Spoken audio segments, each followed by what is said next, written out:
The year is 1994. Colombia arrives at the World Cup as one of the favorites. But behind the national team, something darker is at play. Betting rings, drug cartels, millions of dollars riding on the outcome of matches. The match against the United States. Andrés Escobar reaches to clear the ball from his own box. Instead, the ball goes in his own net. Colombia is out of the World Cup. 10 days later, Escobar goes out with friends in Medellin. In the parking lot, a man approaches him. He opens fire. Again and again. Escobar dies. He was 27 years old. The investigation would later link the killer to men who had lost enormous sums of money betting on that match. But the full truth, the real motive, the real players involved, is shocking. The own goal that killed a man. To understand what happened to Andrés Escobar, you have to understand Colombia in 1994. This was a golden generation. Carlos Valderrama, Faustino Asprilla, a team that had just humiliated Argentina 5-0 in Buenos Aires during qualifying. Pelé himself predicted Colombia could win the whole tournament. But there was another side to this story. For over a decade, drug money had poured into Colombian football. Cartels didn't just launder cash through the sport, they owned pieces of it. Stadiums, players, entire clubs, quietly financed by men who answered to no one. And where there's cartel money, there's cartel betting. Millions of dollars were riding on Colombia's results in this World Cup. Not just pride, not just history. Real money, tied to dangerous people. Even before the tournament started, the warning signs were already there. After a shock loss to Romania in the opening match, midfielder Gabriel Gomez received a death threat by fax.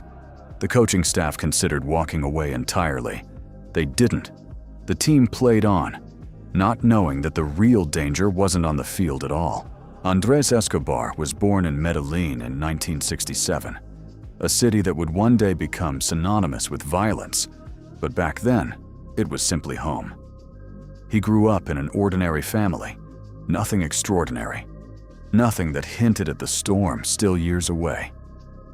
As a boy, he played football the way most kids in Colombia did, barefoot in the streets, dreaming of something bigger. That dream carried him into the youth academy of Atlético Nacional. But even as a teenager, he was already different. He was quiet, composed, respectful, in a sport and in a country where tempers ran hot and lines were often crossed. While other players fought for every ball with aggression, Escobar defended with elegance. He never needed to shout. He never needed to hurt anyone to win. They gave him a name that would follow him for the rest of his life. El Caballero, the gentleman. In 1989, still only in his early 20s, he lifted the Copa Libertadores with Atlético Nacional, the first continental title in his country's history. For a nation desperate for something to be proud of, he gave them that. He became captain of his club, of his country, a leader other players trusted and fans adored. And by 1994, everything was falling into place. Whispers said one of the biggest clubs in the world, AC Milan, wanted to bring him to Italy. But football wasn't the only place his life was coming together. For 5 years, he had been with his girlfriend, Pamela. They were engaged. A wedding was already being planned. Later that same year, he prayed daily. He went to church with his mother. Those who knew him didn't describe a superstar. They described a good man. A man who believed that if you did things the right way, life would reward you for it. He had no idea how wrong that belief was about to prove. One afternoon, in front of millions of people, everything he had built was about to collapse. June 22nd, 1994. The Rose Bowl, California. Colombia versus the United States.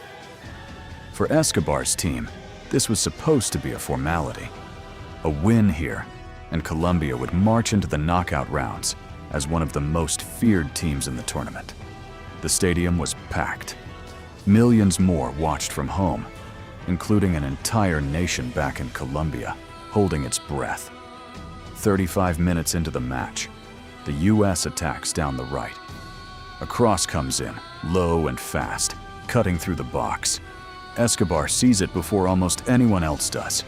He reads the danger. He stretches out his leg to intercept it, to do exactly what a defender is trained to do 1,000 times in practice. He gets there first, but the ball catches the wrong angle off his boot, and instead of clearing the danger, he sends it past his own goalkeeper. For a split second, there's almost silence. Then the realization hits the stadium like a wave. Own goal. Colombia would go on to lose that match, 2-1. And with it, their World Cup dream, the one an entire country had built its hopes around, was over. Cameras caught Escobar's face in the moments after. Not anger, not excuses, just devastation. He knew in that instant exactly what this moment would mean back home. What he didn't know yet was how much it would actually cost him. 2 days after the loss, the Colombian team was eliminated from the tournament completely. Their World Cup, the one meant to announce them to the world, was over before it truly began. Now came the hardest part. Going home. Many players stayed away from Colombia for a while, waiting for the anger to cool.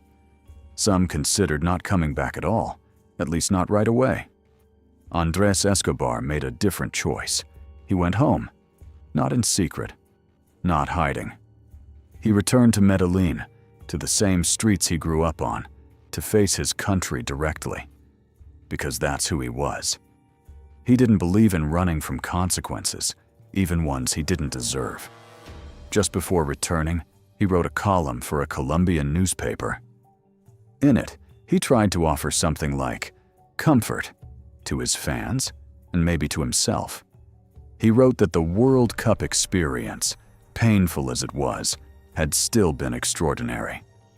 And he ended with a line that would later feel almost prophetic. Life doesn't end here.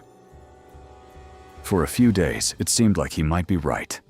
There was anger in Colombia, yes. Anger and heartbreak over the loss. But there was also support. Friends stood by him.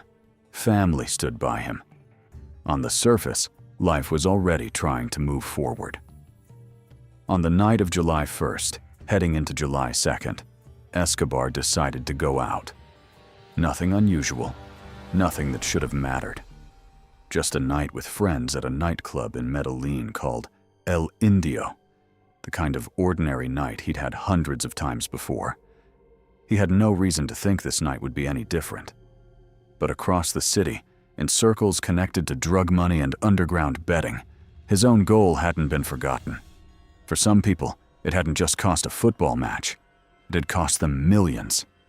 And somewhere in that nightclub, eyes were already on him. Around 3 a.m, Escobar walked out to the parking lot. He got into his car with friends nearby. For a moment, it must have felt like the night was simply ending. It wasn't ending. It was just beginning. 3 men were waiting near the parking lot of El Indio nightclub. Witnesses would later say there had already been an argument inside the club, that Escobar had been mocked, taunted, reminded again and again of the own goal that had just ended his country's World Cup dream. He tried to brush it off. By most accounts, he stayed calm, composed, the same way he always had, on the field and off it. But this time, calm wasn't going to be enough. As he walked toward his car, the confrontation followed him outside. Words turned into something else. And then, the first shot rang out, then another, and another.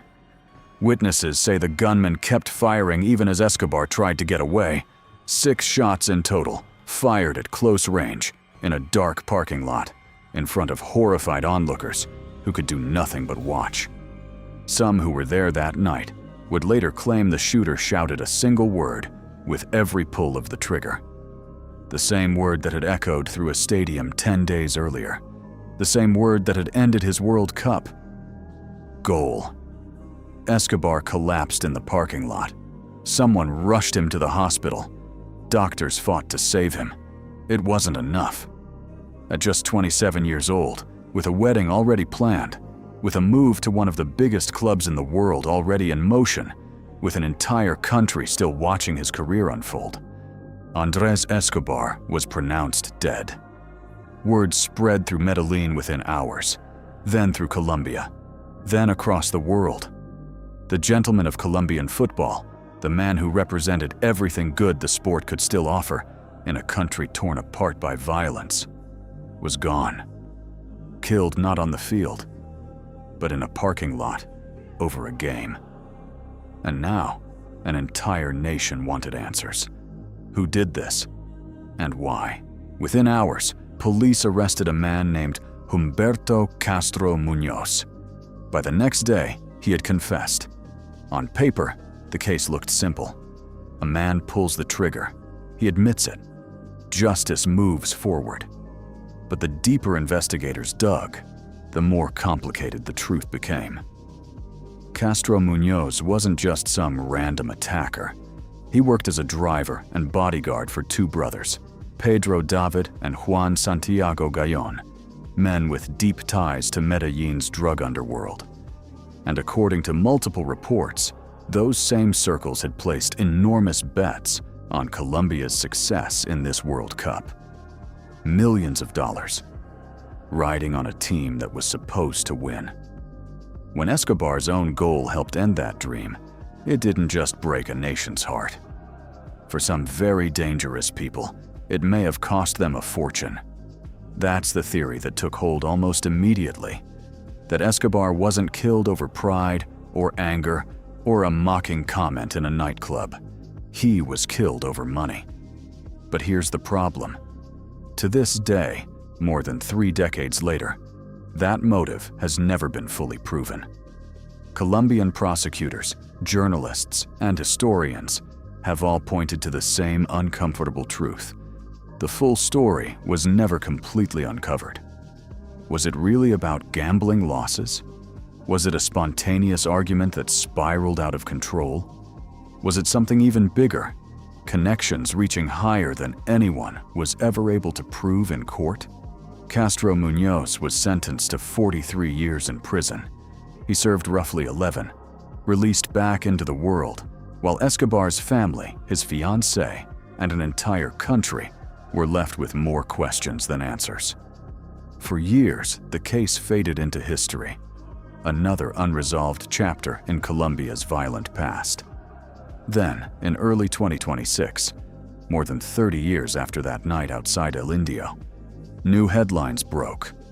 Santiago Gallón Henao, one of the men long linked to Escobar's murder, was killed. Not in Colombia, in Mexico. Colombia's own president confirmed the news publicly.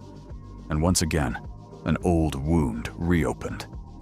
Once again, the world was asking the same question it had been asking since 1994. What really happened that night? And will we ever truly know the answer? 3 days after his death, Medellin came to a standstill. More than 120,000 people filled the streets for his funeral. One of the largest gatherings the country had ever seen. Bigger than most political events.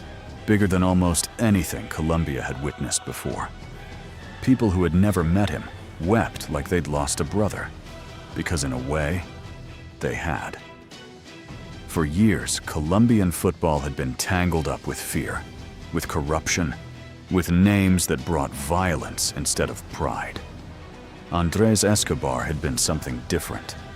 Proof that you could compete at the highest level and still be a good man while doing it. His family refused to let his death be the end of his story. They created the Andrés Escobar Project, a foundation dedicated to giving disadvantaged children in Colombia the chance to play football, to dream, to have something to believe in. The same gift the sport had once given him. In 2002, the city of Medellin unveiled a statue in his honor. Today, it stands at a sports complex that carries his name, a place where kids still run across the grass, chasing a ball, completely unaware of the weight behind the name above the gates. His story didn't stay confined to Colombia either. In 2010, ESPN released The Two Escobars, a documentary exploring his life alongside the other, far more infamous Escobar who shared his last name, but none of his blood and none of his character. In 2022, Netflix told his story again, for a new generation who never saw him play a single match. Because that's the strange thing about Andrés Escobar. The world remembers him not for the goals he scored, but for the one he didn't mean to. And yet, if you ask the people of Medellin, the ones old enough to remember watching him play, they won't talk about that night in the parking lot first. They'll talk about the way he carried himself, the calm, the dignity, the way he made an entire generation believe that decency and greatness could exist in the same person, even in a country where that felt impossible. In his own words, written just days before his death, he left behind the line that would end up defining him more than anything that happened on that field or in that parking lot. Life doesn't end here. He was right, because more than 30 years later, we're still telling his story.